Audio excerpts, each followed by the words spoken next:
आज हम 9 चैप्टर को पढ़ने वाले हैं और इससे क्वेश्चन कंफर्म है आना।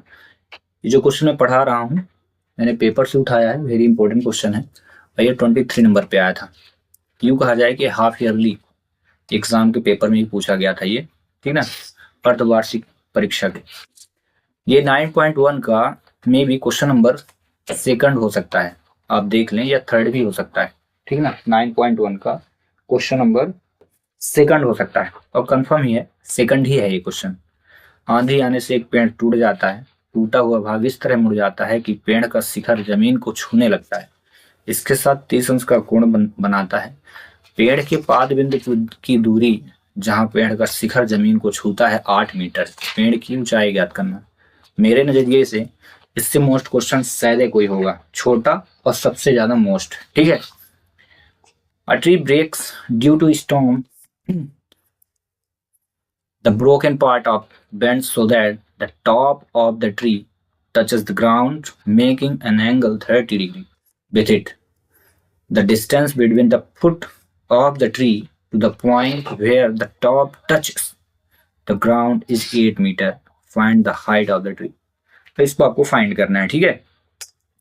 तो इसके लिए सबसे पहले हम क्या करेंगे, एक राइट एंगल ट्राइंगल ड्रॉ करेंगे, ठीक है। और इसमें कुछ नेसेसरी चीजें हैं तो आपको मैं बता दूं। यहाँ 30 डिग्री दिया है, आपने देखा होगा 30 डिग्री, ठीक है। तो मैं जब जो इस क्वेश्चन में सॉल्व होगा साइन 30, ठीक है, और कॉस 30, कॉसेक 30 से भी इस क्वेश्चन को सॉल्व किया जा सकता है और सेक 30 से भी इस क्वेश्चन को सॉल्व किया जा सकता है। वहीं टेन 30 और कॉट 30, मतलब ये 30 के जितने फॉर्म है ना, इनसे सभी से इस क्वेश्चन को सॉल्व किया जा सकता है। अब ये डिपेंड करता है कि आप किन दो पेयर को उठा करके इस क्वेश्चन को सॉल्व करोगे। रटने की कोई जरूरत नहीं है, आप अपने अनुभव से इस क्वेश्चन को सॉल्व कर सकते हैं, बट मैं भी इसको सॉल्व करके दिखाऊंगा। तो आप एक काम करो, अगर आप रिसेंटली पढ़ रहे हो तो बुक को ओपन कर लो और डिग्री देख लो, ठीक है ना। जो भी बच्चे देख रहे हैं इसको, आप डिग्री देख लो तो आपको क्या है, याद हो जाएगा कि आप वैल्यू क्या रखने वाले, तो तुरंत ही समझ आएगा क्वेश्चन, अदरवाइज नहीं आएगा। ये पहली कंडीशन। दूसरी कंडीशन, इस क्वेश्चन को समझने के लिए आपको 8.1 के पूरे फार्मूले आने चाहिए, ठीक ना। और सबसे पहले हिंदी मीडियम वालों को लाल बटे कक्का और इंग्लिश मीडियम वालों को क्या कहते हैं, बद्री प्रसाद, हर हर बोले, ये जो फॉर्म होता है कुछ टीचर पढ़ाते हैं उनको ये आना चाहिए, ठीक है।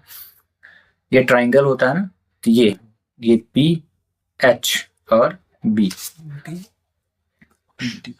पंडित बद्री प्रसाद, पंडित बद्री प्रसाद और हर हर भोले, ये फॉर्म सब बच्चों को इंग्लिश मीडियम वालों को आना चाहिए। वहीं LAL लाल बटे कक्का, ये सब बच्चों को आना चाहिए, तभी इस क्वेश्चन को आप समझ पाओगे। अगर आप जीरो हैं, ठीक है, और आप चाहते हो कि ये बने, तो इसके लिए फॉर्म क्या है, लाल बटे कक्का के रूल है, साइन होता है, फिर यहाँ पे कॉस थीटा होता है और यहाँ टेन थीटा होता है। जस्ट अपोजिट साइन के जस्ट नीचे कॉसेक थीटा होता है, और ये थोड़ा सा मैं शॉर्ट फॉर्म बता देता हूँ, यहाँ सेक थीटा होता है और यहाँ कॉट थीटा होता है, ठीक है। ऐसे ही इसमें भी रहता है, अगर हम यहाँ मेंशन करें तो यहाँ पे साइन थीटा होगा, यहाँ कॉस थीटा होगा और यहाँ क्या होगा, टेन थीटा। जस्ट अपोजिट में कॉट थीटा, यहाँ सेक थीटा और ये हो जाता है कॉसेक थीटा। मतलब इस रूल से ये पता चलता है कि साइन थीटा की वैल्यू क्या होगी। जैसे साइन थीटा लिखा है, साइन थीटा की वैल्यू क्या होगी, तो आप डायरेक्ट बताएंगे लंब बटे कर्ण। वही इंग्लिश मीडियम वाले बताएंगे P/H। इसमें अगर देखें तो जो इंग्लिश मीडियम वालों के लिए P है, वही हिंदी मीडियम वालों के लिए L है, A है, और ये नहीं, ए नहीं है, के है, कर्ण कहते हैं, और ए है, ठीक है। तो इस प्रकार से बनता है। हिंदी मीडियम वालों के लिए ये कर्ण है और ये एल यानी लाल लंब है और ये आधार है। तो ये रूल आपको आना चाहिए, तब इस क्वेश्चन को आप कर लेंगे, ठीक ना। तो चलिए हम इस क्वेश्चन की शुरुआत करते हैं, ठीक है। शुरुआत करने के लिए सबसे पहले आपको यहाँ पे आपको डायग्राम बनाना पड़ेगा, ठीक है।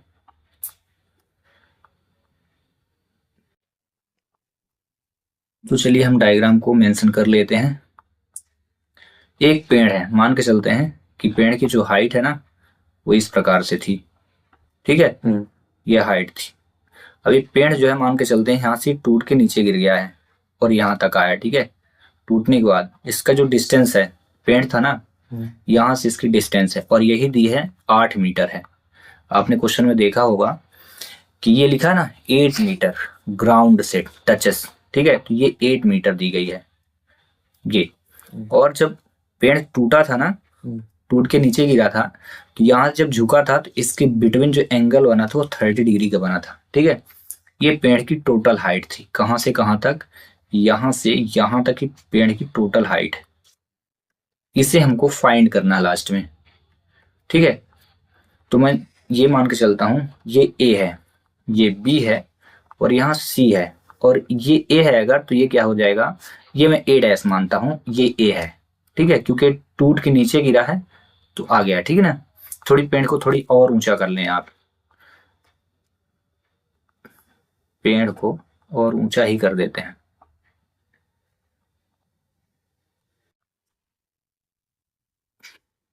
थोड़ा सा, थोड़ी हाइट दिखनी चाहिए कि हाँ है। ये यहां से यहां तक हो गई हाइट, ठीक है जी। तो ये अगर ए डैश है तो ये क्या हो जाएगा, ए मैं मान के चलता हूँ इतना ये। तो आपको इस प्रकार से स्केल से बनाए बिल्कुल राइट। ये सीधी रेखा होनी चाहिए, ये वाली लाइन पूरा सीधा बनाए, ये भी सीधा रहनी चाहिए, यहाँ से इसको टच करना है, ठीक ना। ये पेड़ हो गया। अब इसमें जो भी गिवन उसको हम लिखेंगे, तो दिया है गिवन, ठीक ना। उससे पहले हम माना कर लेते हैं, ठीक है। फाइंड क्या करना है, find the height of tree, यानी पेड़ की ऊंचाई ज्ञात करना है। चलिए तो हम इसको हटा देते हैं और यहाँ पे हम लिख लेते हैं माना, माना पेड़ की ऊंचाई, let the height of tree, ऊंचाई हो जाएगी ए बी, ठीक है। ए से B, let the height of tree क्या हो जाएगी, ए बी। तो अब ए से बी आने में आपको दो चीजें करनी है, ए से सी आना पड़ेगा और बी से सी आना पड़ेगा ना। एक चीज और याद रखना, क्योंकि पेड़ यहाँ से टूटा है, यहाँ से टूट के गिरा है नीचे ना, ये वाला हिस्सा जो है ना टूट के यहाँ आया है, तो ये दोनों इक्वल रहेंगे। तो हम लिखेंगे such that A C is equal to A dash C, ठीक है। ये दोनों इक्वल रहेंगे, मतलब हम अगर वैल्यू ए डैश सी की निकाल लेंगे तो ऑलरेडी ए सी निकल आएगा, ठीक है। अब हमको जो भी मान निकालने हैं, तो देखो क्या क्या 8 मीटर यहाँ दिया है, ये साइड हमको नहीं दी है और ये साइड नहीं दी है, तो पी नहीं दिया है, तो पी अपॉन एस निकालेंगे तो हम टेन थीटा लगाएंगे, ठीक ना। तो इन ट्राइंगल यानी त्रिभुज ए डैश बी सी में, ठीक ना, angle B A dash C is equal to 30 degree, ठीक ना। तो अब हम यहाँ यूज करेंगे 30 डिग्री इज इक्वल टू, अब वही पी अपॉन क्या होता है, पी अपॉन बी यानी लंब बटे आधार, टेन थीटा को बोलते हैं, इसलिए बी सी अपॉन क्या हो जाएगा, ए डैश बी। अब 1030 की वैल्यू क्या होती है, तो आप याद कर लें 1/√3 होती है।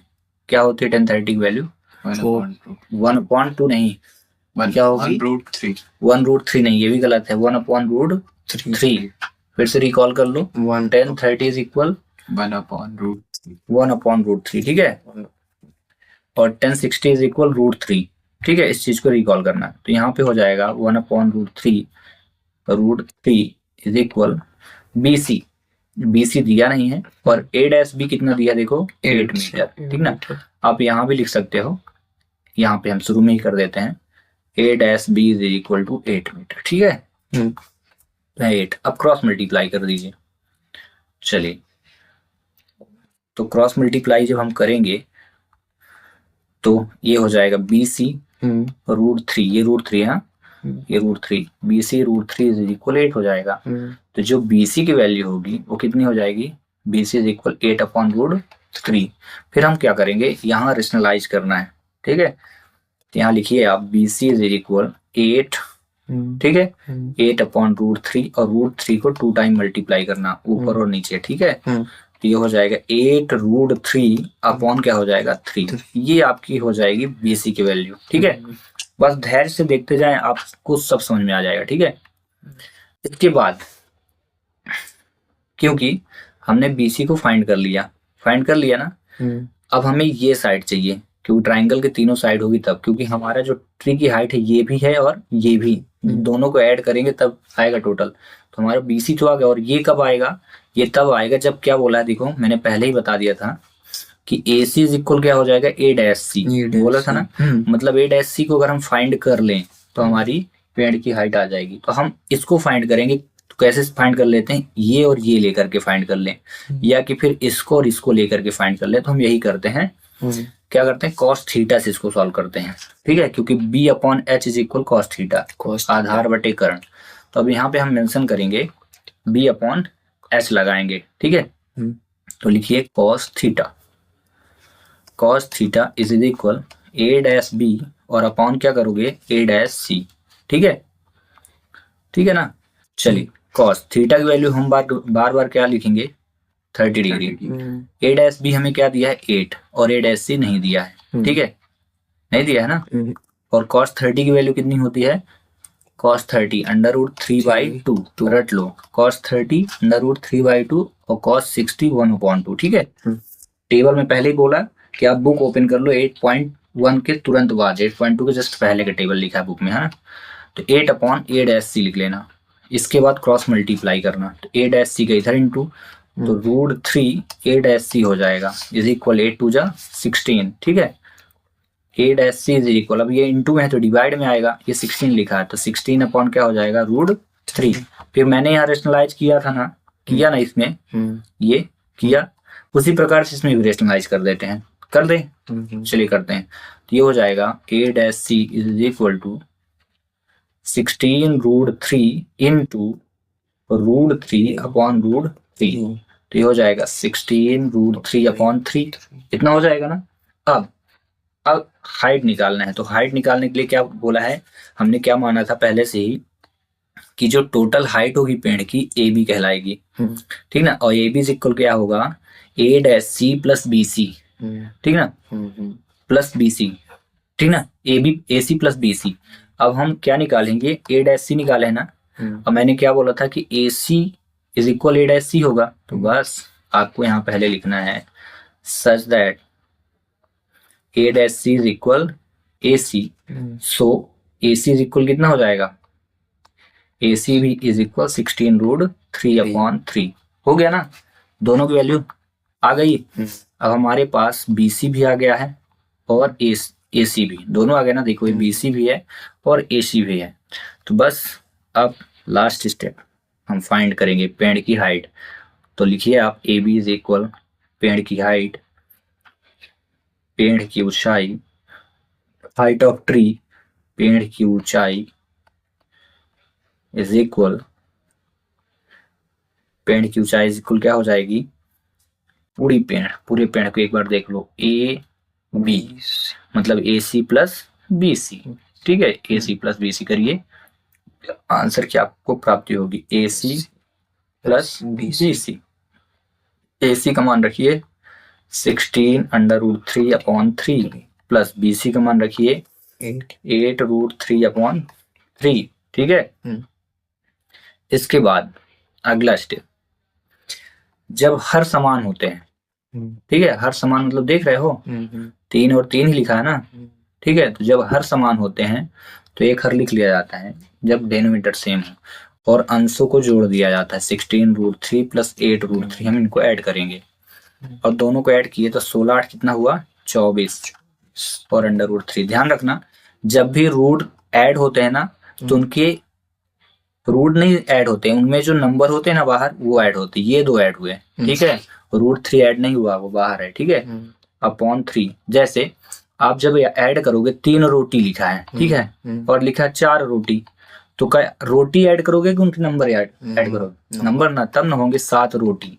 ऐसी प्रकार से मान लीजिए √3 नहीं है, रोटी है, तो रोटी थोड़ी ऐड होगा, नंबर ऐड होंगे, कितने कितने, ठीक है, आया समझ में। अब एक काम बचा है यहाँ पे, और वो आप समझ गए होंगे। क्या समझे? क्योंकि जब नंबर कटते हैं ना, काट दिया जाता है। ये देखो 3 1 जा 3 और 3 8 जा 24 होता है। हाँ। तो ये आ गया 8√3। तो पेड़ की ऊंचाई कितनी हुई? 8√3 मीटर, क्योंकि क्वेश्चन मीटर में दिया था। आगे समझ में? इस प्रकार ये क्वेश्चन हुआ कंप्लीट। आज हम इस क्वेश्चन को अब सॉल्व करेंगे। 9 चैप्टर का ही है और एग्जाम्पल नंबर जो है ना 7 है। इस क्वेश्चन का बड़ा ट्रेंड है। जैसे यूट्यूब में ट्रेंडिंग वीडियो होती है ना, उसी प्रकार से बोर्ड एग्जाम में इस क्वेश्चन का ट्रेंड है।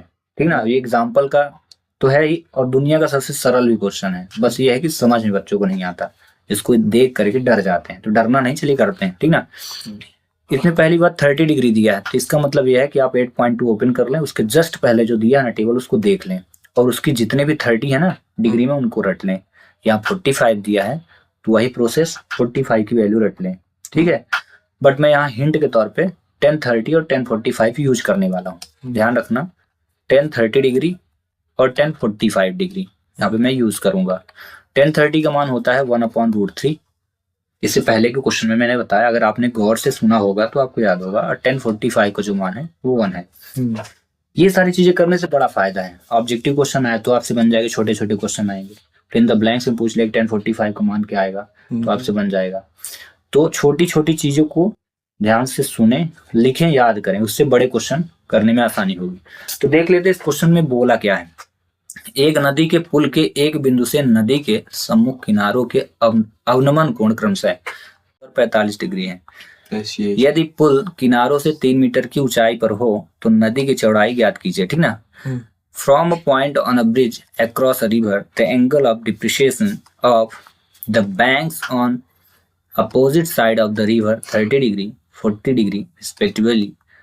If the bridge is at the height of 3 metre, height दी है, from the banks find the width of the river. ठीक है? तो इस क्वेश्चन को करने के लिए एक नदी हम बना लेते हैं। ठीक है? ठीक है ना?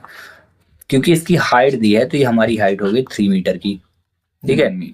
और 3 मीटर की हाइट के साथ इधर भी नदी। ठीक है? और ये हाइट ब्रिज की हाइट थी और इधर भी नदी हो गई। ठीक है? ये अब थोड़ा स्केल से बनाए तो थोड़ा और सुंदर बनेगा। ठीक है?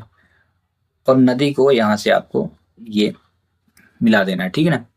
अब इसमें डिप्रिसिएशन का मतलब, अनुमान कोण का मतलब होता है कि आपको ऊपर भी एंगल को रिप्रेजेंट करना पड़ेगा। ठीक ना? क्योंकि नदी को जो देखा जा रहा है ना, ऊपर से देखा जा रहा है। तो जब ऊपर से नीचे की ओर वस्तु देखी जाती है तो एंगल जो है ऊपर से बनते हैं। ठीक ना? आगे समझ में? इसलिए अनुमान कोण बनेगा इसमें। ठीक है? अब इसमें जो मेंशन करना है, पहले 30 डिग्री है तो आप यहाँ 30 डिग्री दिखाएं और यहाँ 45 डिग्री दिखाएं। उसी प्रकार से नीचे भी ऐसे यहाँ 30 डिग्री दिखाएं और यहाँ पे क्या दिखाएंगे आप? 45 डिग्री। ठीक ना? ये टोटल हाइट दी है। अब एक काम करना, इस पूरे डायग्राम का नामकरण कर देना। तो यहाँ ए तो यहाँ बी हो जाएगा, यहाँ सी होगा तो यहाँ डी हो जाएगा। ठीक ना? नाम अपने से लिखना है, रटना कुछ नहीं है। आप P Q R S T से कर सकते हो। ठीक है? और ये क्या बना है? 90 डिग्री बना है। ठीक है? आगे समझ में? अब राइट एंगल ट्रायंगल, थोड़े इधर वाला पोर्शन जो है डायग्राम का अच्छा नहीं दिख रहा, मैंने फ्री हैंड बनाया। आप स्केल से बनेंगे, बहुत प्यारा बनाइएगा। ठीक ना? इसी प्रकार से जैसे इधर आया। ठीक है? बस अब बोला है कि नदी की चौड़ाई ज्ञात कीजिए। तो आपको बता दें, हम नदी की जो चौड़ाई है ना, ए से लेकर के बी तक है। मुझे मतलब जो वैल्यू निकालनी है ए बी की निकालनी है। तो हम मान लेते हैं यहाँ पे, माना। ठीक है? सॉल्यूशन शुरू हुआ। ठीक है? इस क्वेश्चन का हल, माना नदी की चौड़ाई, let the width of river, नदी की चौड़ाई ए बी है। क्या लिखोगे आप? A B. ठीक है? अब ए से बी जाना है ना, तो आपको ए से डी जाना पड़ेगा और डी से बी, मतलब दोनों को ज्वाइन करना है। और यहाँ लिख देना ए बी इज इक्वल क्या हो जाएगा? ए डी प्लस, ध्यान रखना, A D plus B D होगा। कितना आ गया समझ में? मतलब मुझे ए डी और बी डी को ऐड करेंगे तो ए बी आएगा। ठीक है? अब इसके बाद अब ट्राइंगल में चलते हैं। ठीक ना? त्रिभुज, त्रिभुज ए सी ए एडीसी ले लेते हैं, त्रिभुज एडीसी में। ठीक ना? दो ट्राइंगल को हम यहाँ सॉल्व करेंगे 1 बाय 1 करके। ठीक ना? अब चलिए इसको सॉल्व करते हैं। तो एडीसी में यहाँ पे एंगल क्या दिया है? C A B. Angle C A B is equal to कितना दिया है? 30 डिग्री। ठीक ना? और एक ट्राइंगल और यहाँ पे त्रिभुज उधर वाली साइड ले लें, ठीक ना, BCD, त्रिभुज BCD में इन ट्राइंगल BCD, अब यहाँ पे एंगल क्या दिया है, CBD इज इक्वल कितना है 45 डिग्री, ठीक ना, ये 45, इसको ले लिए। अब टोटल हाइट कितनी दी है ब्रिज की, DC, और DC इज इक्वल कितना दिया है 3 मीटर, इतना तो दिया था, ठीक है। अब इसको हम सॉल्व करते हैं, तो 1 by 1 करके सॉल्व करते हैं, पहले इस ट्राइंगल को सॉल्व करते हैं, ठीक है। तो हमारे पास ये क्या दी है, हाइट, P की वैल्यू, मतलब ये हो गई ऊंचाई, और ये साइड हमको फाइंड करना है, तो P अपॉन क्या लगाएंगे, P अपॉन B, मतलब ये हो जाएगा क्या, लंब बटे आधार लगाना, कर नहीं, ठीक है ना, तो tan थीटा। तो यहाँ लिख लेते हैं त्रिभुज ADC में, ADC को पहले मैं सॉल्व कर रहा हूँ, in triangle ADC tan theta is equal to DC बटे क्या हो जाएगा AD, आगे समझ में। अब tan 30 लिख लो, tan 30 इज इक्वल, DC का मान 3 मीटर है ना, और AD दिया नहीं आपको, ठीक है इतना। इसके बाद आप सॉल्व करें कंटिन्यू, tan 30 की वैल्यू मैं अभी बताया था ना 1/√3, ठीक है, 1/√3 कर लें यहाँ, इज इक्वल 3/AD, AD हमें दिया नहीं, क्रॉस मल्टीप्लाई करेंगे जब, तो AD इज इक्वल क्या हो जाएगा 3√3 और मीटर दिया था ना, ठीक है। इसी प्रकार अब इस ट्राइंगल को हम सॉल्व करेंगे, ये हमारा इक्वेशन पहला बन जाएगा, मान के चलते हैं, अदरवाइज हम क्या कर देते हैं, एज इट इज जैसा लिखा है ऐसे लिखा रहने देते हैं, तब भी ये सॉल्व हो जाएगा, ठीक है। अब आगे करते हैं, यहाँ पे ट्राइंगल ले लेते हैं, त्रिभुज ADC लिया ना, अब BDC ले लो, त्रिभुज BDC में, या BCD भी लिख सकते हो, ठीक ना, इन ट्राइंगल BDC। अब इस साइड को, इसको ट्राइंगल को सॉल्व करना है, तो इसमें क्या है, फिर से वही ये रहेगा और ये वाली साइड, ठीक है, तो इसका नाम क्या हो जाएगा DC, और ये हो जाएगा BD, तो वही tan 45 यानी tan थीटा लेंगे पहले, tan थीटा बराबर DC बटे क्या लिखोगे BD या DB, ठीक ना, आप पे जो अच्छा लगे आपको, BD, ठीक ना, और tan थीटा की वैल्यू क्या 45 इज इक्वल क्या हो जाएगा, DC का मान 3 मीटर दिया है, मैंने यहाँ पे मेंशन भी किया था, ये देखिए है ना डायग्राम में, हाइट दी है, और BD दिया नहीं है, और tan 45 का मान कितना होता है बताओ, अरुण बोलो, tan 45 1, ठीक ना, मैं पहले ही बोला था कि देख लेना, अभी मैं बताते जा रहा हूँ तो बोल रहा हूँ, क्रॉस मल्टीप्लाई करो तो BD इज इक्वल क्या हो जाएगा 3 मीटर, इतना आगे समझे। अब ये देखो, मैंने जो कहा था कि जो हाइट आपको नदी की चौड़ाई ज्ञात करनी है, वो क्या ज्ञात करनी है AB, और AB को निकालने के लिए क्या करना है, AD और BD को क्या करना है, जोड़ देना है, तो बस इन दोनों को आप क्या कर दो, ऐड कर दो, नदी की चौड़ाई फाइंड हो गई भाई।